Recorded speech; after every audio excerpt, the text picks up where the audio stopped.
Palabra y vida.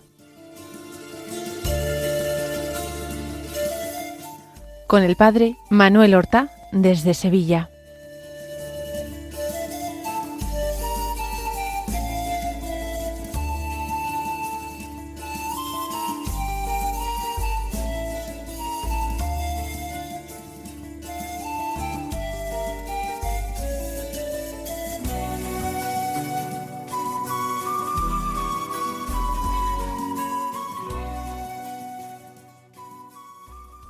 En el nombre del Padre, y del Hijo, y del Espíritu Santo. Amén. Alabados sean Jesús y María. Muy buenos días, queridos amigos, oyentes de Radio María y seguidores del programa Palabra y Vida. Hoy es el martes de la 32ª semana del tiempo ordinario. Es día 11 de noviembre. En este día la Iglesia celebra la memoria de un santo que ha sido extraordinariamente popular en todo el occidente cristiano. Se trata de San Martín de Tours, que nació en torno al año 316 en la región de Panonia, que hoy sería parte de Hungría, de Serbia, de Croacia, de Eslovenia, de Bosnia-Herzegovina, incluso de Eslovaquia y de Austria. Se ingresó en el ejército, sus padres eran paganos, él también, y siendo soldado recibió el bautismo y quiso entonces dejar el ejército. Se hizo monje en Francia, bajo la dirección de San Hilario de Poitiers. Se ordenó sacerdote siendo ya monje y fue elegido obispo de Tours, y fue un modelo de obispos, fundador de varios monasterios, se ocupó de los pobres, se ocupó de la organización eclesiástica y murió santamente en el año 397. Vamos con toda atención a escuchar la palabra de Dios que se proclama en la liturgia de la misa. Ayer lunes comenzábamos como primera lectura el libro de la sabiduría. Habíamos comenzado en el capítulo primero, del que leíamos un fragmento. Hoy, del capítulo segundo, leemos desde el versículo 23 hasta el capítulo tercero, versículo 9. Un texto que dice así: Dios creó al hombre incorruptible y lo hizo imagen de su propio ser. Mas por envidia del diablo entró la muerte en el mundo, y la experimentan los de su bando. En cambio, la vida de los justos está en manos de Dios, y ningún tormento los alcanzará. Los insensatos pensaban que habían muerto, y consideraban su tránsito como una desgracia, y su salida de entre nosotros una ruina, pero ellos están en paz. Aunque la gente pensaba que cumplían una pena, su esperanza estaba llena de inmortalidad. Sufrieron pequeños castigos, recibirán grandes bienes, porque Dios los puso a prueba y los halló dignos de él. Los probó como oro en el crisol y los aceptó como sacrificio de holocausto. En el día del juicio resplandecerán y se propagarán como chispas en un rastrojo. Gobernarán naciones, someterán pueblos, y el Señor reinará sobre ellos eternamente. Los que confían en Él comprenderán la verdad, y los que son fieles a su amor permanecerán a su lado, porque la gracia y la misericordia son para sus devotos, y la protección para sus elegidos. Estamos en el Antiguo Testamento. Cierto que es un Antiguo Testamento tardío. La sabiduría de Israel son un conjunto de textos que pertenecen a una época tardía para nosotros de la revelación de la antigua alianza. Sin embargo, la teología que se desprende de este texto es extraordinaria. Se nos revela en este texto muchas verdades de fe que tal vez imaginábamos que habían sido ya reveladas con Cristo.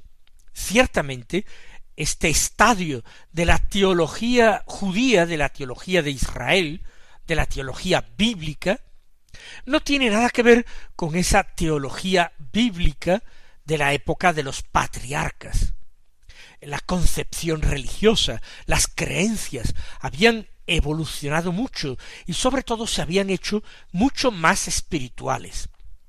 Baste decir que en la antigüedad era una creencia común en Israel que los muertos tenían una existencia en el más allá, pero una existencia que podríamos decir lánguida, una existencia de segunda clase.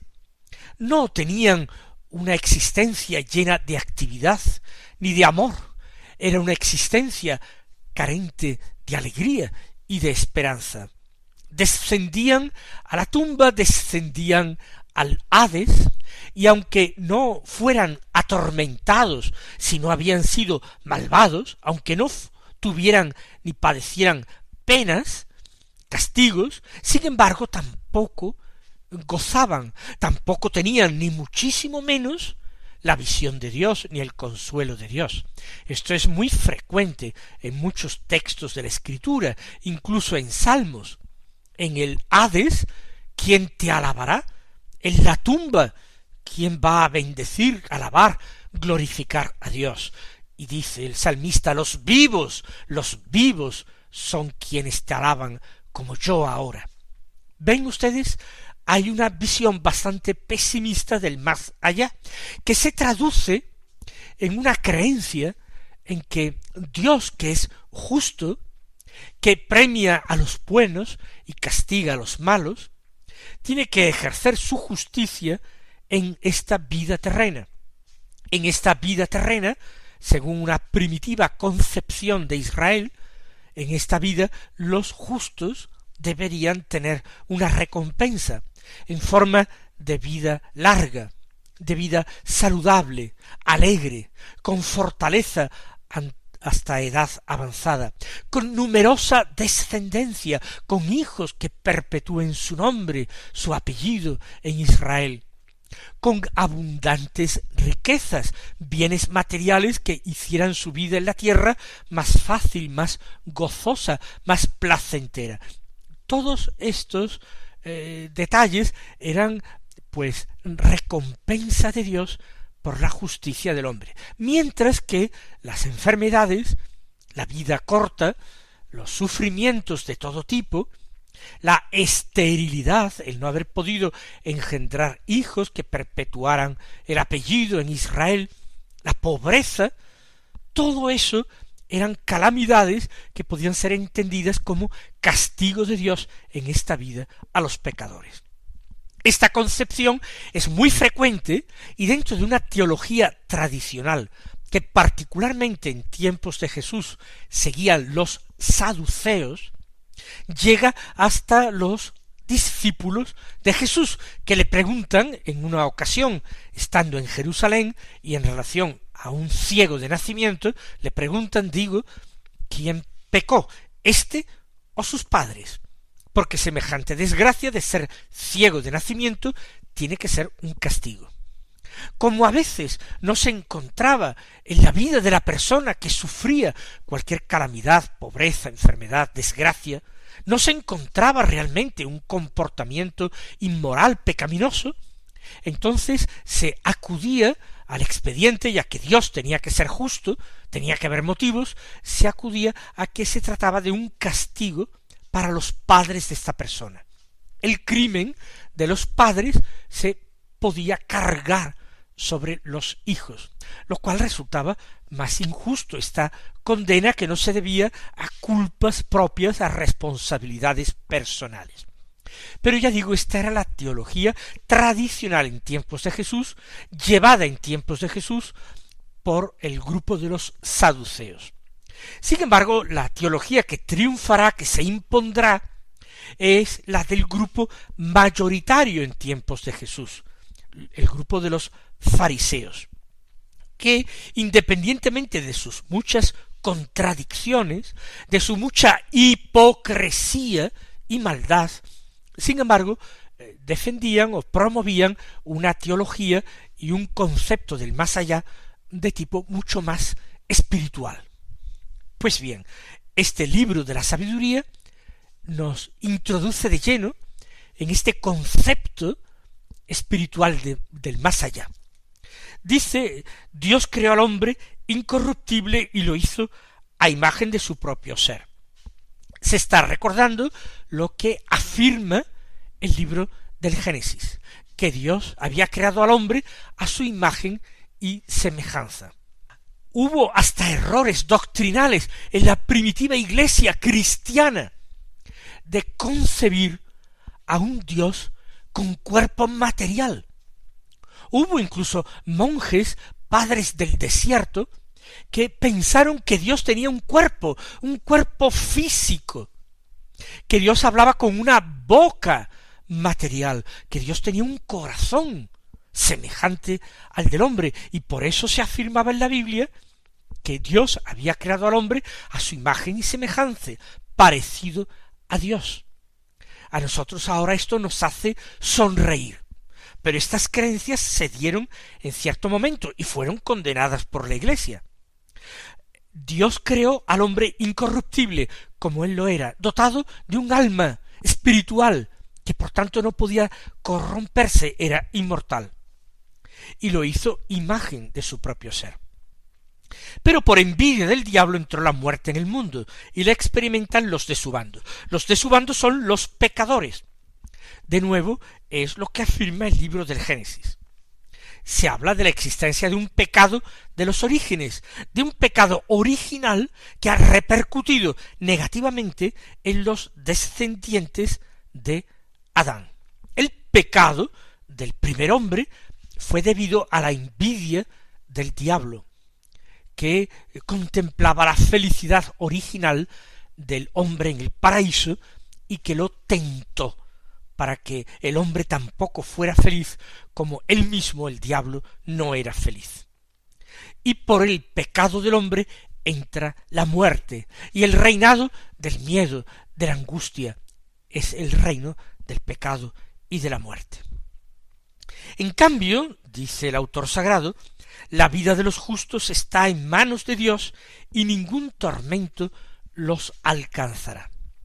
Evidentemente el justo es que quien con la ayuda de la gracia de Dios, no por sus propias fuerzas, él solo, no solo con su propia voluntad, su propio raciocinio, sino con la ayuda de la gracia, trata de vivir según la voluntad de Dios, según los mandamientos. La vida de estos que orientan su vida a Dios en la fe, en el amor, la vida de estos está en manos de Dios, y no tienen que temer el castigo, el tormento.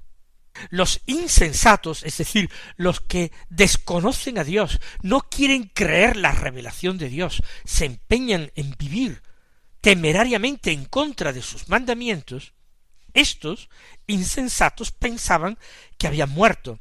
Los justos que mueren, se acabó, y si además era estéril y no tenía hijos, vaya desgracia, y si encima fue pobre o sufrió mucho en su enfermedad, ¿qué pasa entonces?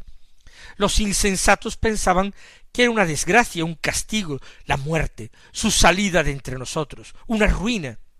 Sin embargo, dice el Espíritu Santo, autor de este texto, más allá de su autor humano, que ellos están en paz. Se hace referencia a un destino de ultratumba, a una existencia en el más allá que está marcada por la paz.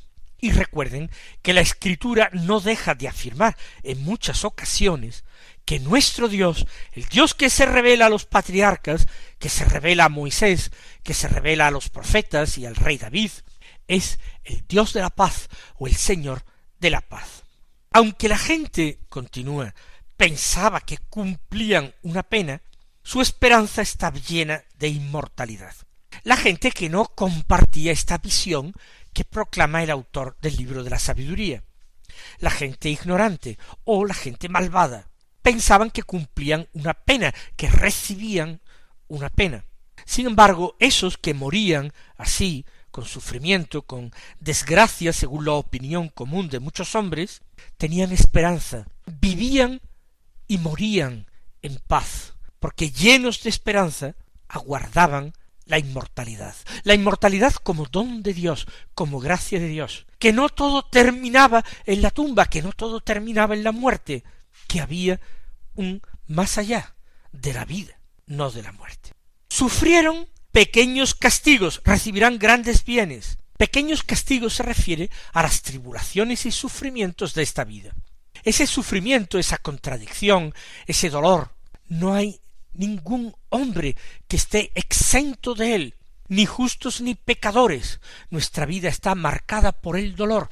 Recordemos que todo esto es consecuencia del pecado de los orígenes.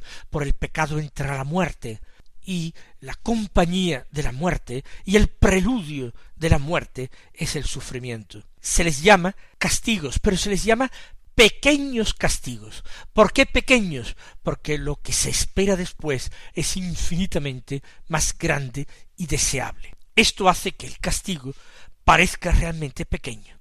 Recibirán grandes bienes porque Dios los puso a prueba y los halló dignos de él. Por tanto, esta vida terrena es un verdadero examen a que Dios somete a sus criaturas humanas. Dios pone a prueba a los hombres, pone a prueba su fe, pone a prueba la escucha de la palabra de Dios por parte de los hombres. En definitiva, eso es la fe, obediencia a la palabra de Dios. Por tanto, todos los sufrimientos, todas las contradicciones y sinsabores de la vida forman parte de ese examen, de esa prueba que Dios somete a los hombres. Y Dios puso a prueba a los justos y los halló dignos de él. Aprobaron el examen. Para Dios, estos merecen ahora los premios eternos, merecen el paraíso. Los probó, dice el libro de la sabiduría, como oro en el crisol.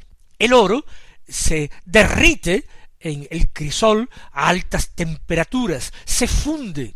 ¿Para qué? Para separarlo de las impurezas, para separarlo de aquello que no es oro y dejar el oro puro. Por tanto, de la misma manera, así como un fuego ardiente se purifica el metal precioso, así en el fuego ardiente de la prueba se purifica el hombre, para que quede sólo lo que es puro, precioso, agradable a los ojos de Dios, amable para el corazón de Dios. Los probó a los justos como oro en el crisol, los aceptó como sacrificio de holocausto. En el sacrificio de holocausto, el israelita ofrecía a Dios una víctima, normalmente un animal, que se quemaba por completo. Holocausto viene del griego, holos, todos, completo, caustos, combustión, quemar. Holocausto es el sacrificio en que la víctima se quemaba por completo. Se compara la vida, la existencia del justo como un sacrificio de holocausto. Hay sufrimiento, hay muerte, como el de la víctima del sacrificio, pero todo eso culmina en que la víctima se convierte en humo agradable a Dios, que sube a la presencia de Dios. También la vida del justo, que sobrevive a su muerte corporal, sube a la presencia de Dios como humo del sacrificio de holocausto, y acepta a Dios. Dios se complace en ella, tanto en esa vida como en esa muerte. Dios se complace, la acepta como sacrificio. Sigue diciendo el texto, en el día del juicio resplandecerán y se propagarán como chispas en un rastrojo. Se refiere a los justos. Resplandecerán en el día de la verdad, en el día del juicio, y se propagarán, es decir, la fama de sus virtudes, de sus méritos, se extenderá rápidamente, como chispas en un rastrojo, dice, con una imagen muy gráfica. Inmediatamente se propagará el fuego y brillará todo el campo estará incendiado por el fuego de unos pocos, de unas chispas que parecían pequeñas, pero son capaces luego de iluminar y consumir un campo. ¿Qué más se promete de los justos? Dicen, gobernarán naciones, someterán pueblos, y el Señor reinará sobre ellos eternamente. Si dice que gobernarán naciones, no hay que entenderlo en un sentido material. Ya hemos entendido que está hablando del más allá también, de la vida de ultratumba de los justos. ¿Por qué dicen gobernarán naciones? Nosotros lo entendemos mucho mejor a la luz del Evangelio y del Nuevo Testamento en general. Los que son de Cristo, los que viven con Cristo, para Cristo, reinarán con Cristo. Precisamente todo nuestro año litúrgico, que va poco a poco terminando, se encamina, como he dicho al principio del programa, hacia esa solemnidad de Cristo Rey del universo. Cristo ha de reinar hasta que sus enemigos sean puestos como estrado de sus pies. Y los que son de Cristo reinarán con Cristo. Si Cristo está, es una forma de hablar, una figura espiritual en su trono de Rey eterno y Señor universal, los suyos estarán allí donde esté Él. Si Él está en el trono para reinar, los suyos, los justos, estarán en el trono para juzgar. Por eso dice, gobernarán naciones, someterán pueblos, ejercerán un dominio real, un señorío, y el Señor reinará sobre ellos eternamente. Sigue diciendo el texto, los que confían en Él comprenderán la verdad.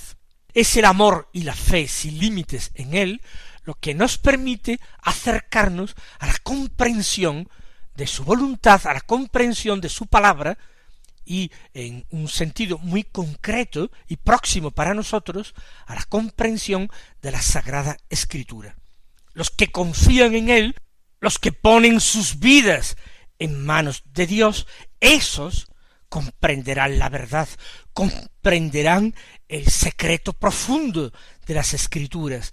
Te doy gracias, Padre, dijo Jesús, Señor del cielo y de la tierra, porque has escondido estas cosas a los sabios y entendidos, según el mundo, y las has revelado a la gente sencilla. Sí, Padre, así te ha parecido mejor. Los que se abandonan en Dios, los que confían en Él, son los que comprenderán la verdad.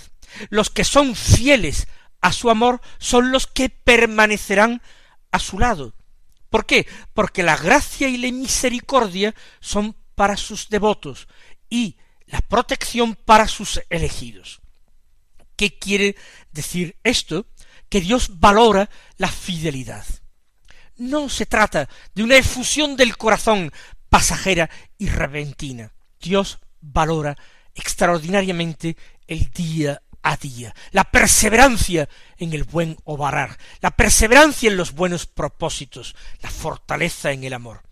Esos son los que permanecerán a su lado. ¿Por qué? Porque la gracia y la misericordia Él las reserva para quienes son así, para los que son sus devotos, en el perfecto sentido de esta palabra devoto, los que le son entregados, los que están entregados a Él. Y la protección es para sus elegidos. Y queridos hermanos, que todos nosotros formemos parte de este grupo de sus elegidos y devotos. El Señor os colme de bendiciones y hasta mañana si Dios quiere.